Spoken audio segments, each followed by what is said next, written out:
எனக்கு ஒரு பாரத நாட்டோட மத்திய அரசுல இருக்கக்கூடிய அமைச்சரா நான் சொல்றேன்.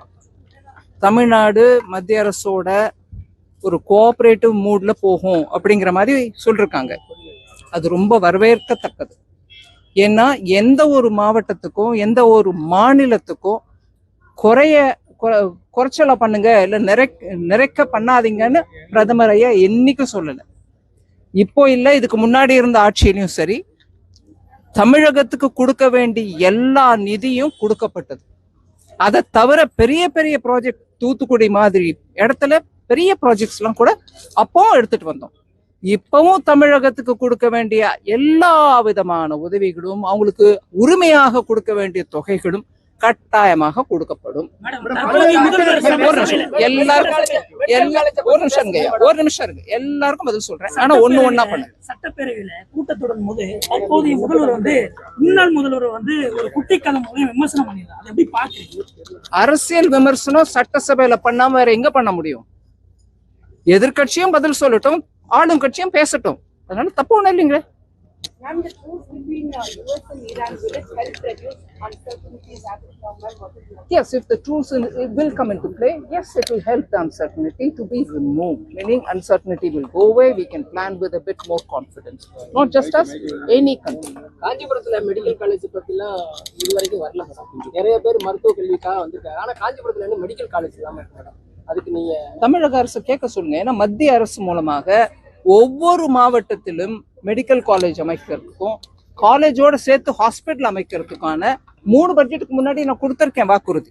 எந்த மாவட்டத்துல வேணும்னாலும் வச்சுக்காங்க, அந்தந்த மாநிலத்துல பிளான் பண்ணுங்கன்னு கூட சொல்லியிருக்கோம்.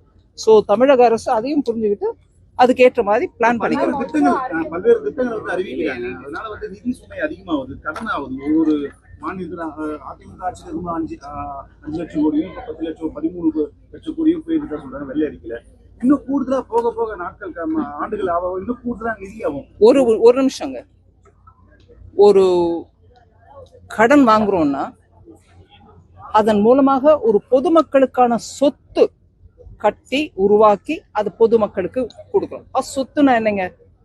ஸ்கூலா இருக்கட்டும், ஹாஸ்பிட்டலா இருக்கட்டும், இல்ல ஒரு தொழில்நுட்பத்திற்காக ஒரு பெரிய நிறுவனமாக இருக்கட்டும், இதெல்லாம் பரம்பரையா இருக்கும். அதாவது இன்னொரு நெக்ஸ்ட் ஒரு 50 வருஷத்துக்கு 60 வருஷத்துக்கு இருக்கும். அந்த சமயத்துல மக்களுக்கு அதுல வேலை வாய்ப்பு கிடைக்கும், இல்ல படிக்கிறதுக்கான வாய்ப்பு கிடைக்கும்.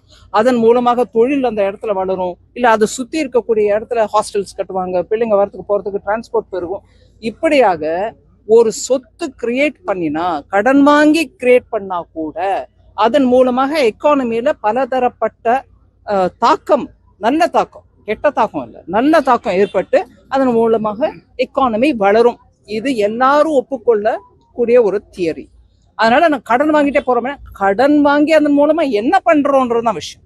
நீங்க சொத்து உருவாக்குறீங்களா, அதன் மூலமா கல்வி வருதா, அதன் மூலமா தொழில் வருதா, அதன் மூலம் வேலை வாய்ப்பு பெருகுதா, அதை பண்ணுங்க. அதனாலதான் மோடி ஐயா பாருங்க, ரோடை கட்டுங்க, போர்ட்டை கட்டுங்க, ஏர்போர்ட்டை கட்டுங்க, மக்கள் வரட்டும், இல்ல பெரிய பெரிய ஹாஸ்பிட்டல் கட்டுங்க அப்படின்னு பண்றோம். சொத்து கேபிட்டல் எக்ஸ்பெண்டிச்சர்.